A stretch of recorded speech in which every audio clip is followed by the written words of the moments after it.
నాకు నెలసరికి ఖర్చులకు పైసలు కావాలి, లేకపోతే మంచిగుండది అని ఒక మహిళ డైవర్స్ అయిన ఆమె భర్తకు నోటీసులు ఇచ్చి మరి కోర్టుల పెద్ద జడ్జి మేడం దగ్గర ఆమె చిట్టపద్దు చిట్టి మొత్తం సూప్యంగానే ఇక న్యాయం చెప్పే జడ్జి మేడమే పరిశాన్ అయిందుల్లా.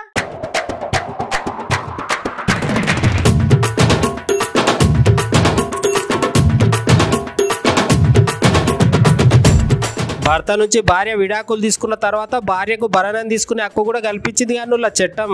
అయితే భార్య పరిస్థితి మంచిగా లేనప్పుడు ఆమె విడాకులు ఇచ్చిన భర్తను ఆస్తిపాస్తులు కానీ వస్తువులు కానీ లేకపోతే కొద్ది మొత్తంలో పైసలు కానీ అడిగే హక్కు అయితే విడాకులు ఇచ్చిన భార్యకు ఉంటది కదా.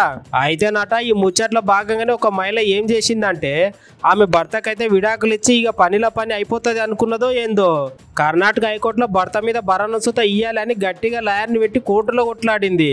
ఇంతకు ఆ మహిళ ఆమె మాజీ భర్త మీద ఎంత భరణం వేసింది ఎరికేనా? ఏకంగా నెలకు 6,16,300 రూపాయలంట. ఇక ఆమె అవసరాలకు సంబంధించిన లిస్టును కూడా హైకోర్టు జడ్జి ముంగట పెట్టింది ఆ మహిళ. ఆ లిస్టు చూసి ఆమె అడిగిన భరణాన్ని చూసి ఆ హైకోర్టు జడ్జి అయితే మస్తు షాక్ అయిందంట. మరి షాక్ కాకపోతే ఏమవుతుందిలా? ఒకటా రెండా? నెలకి ఏకంగా 6,16,300 అంటే మాటలా? మరి మీరే చెప్పుండ్రి. ఈమె చెప్పిన లిస్టుని ఈమె అడిగిన భరణాన్ని చూసిన కర్ణాటక హైకోర్టు న్యాయమూర్తి ఏమన్నదంటే ఆమె మీద మస్తు కోపమై మందలిచ్చి, అయినా విడాకుల తర్వాత నీ భర్త నుంచి నువ్వు దూరం అయినాక మళ్ళీ గిన్ని పైసలు భరణంగా ఎట్లిస్తాడు నీకు? గంతంగానో పైసలు అవసరమైతే కష్టపడి పనిచేసి సంపాదించుకోలే కానీ భరణం పేరు మీద గింతగానో పైసలు గుంజుడు నీ మాజీ భర్తను పీడ్చుకు తినుడు చాలా తప్పు అని మందలించింది హైకోర్టు జడ్జి మేడం. చూసి రానుల్లా ఆశ కూడా అద్దుపద్దు ఉంటాయి. గంతంగానో భరణం అడిగేటందుకు కూడా కొంచెమైనా ఉండాలి ఆమెకు అని ఈ వీడియో చూసిన ప్రతి ఒక్కళ్ళు అంటున్నారట. The Lord was pleased to make an arrangement half an hour every day, and then thereafter for 2 hours over the weekend. Lord, for once, Lord, I have no submissions to make except if my Lord permits me. There's a video of about 70 seconds, if your Lordship would kindly. Lord, the children, how they interacted with the father on the minute they saw the father. Lord, I have no arguments to address. Take it, we'll take it from you that it went on well.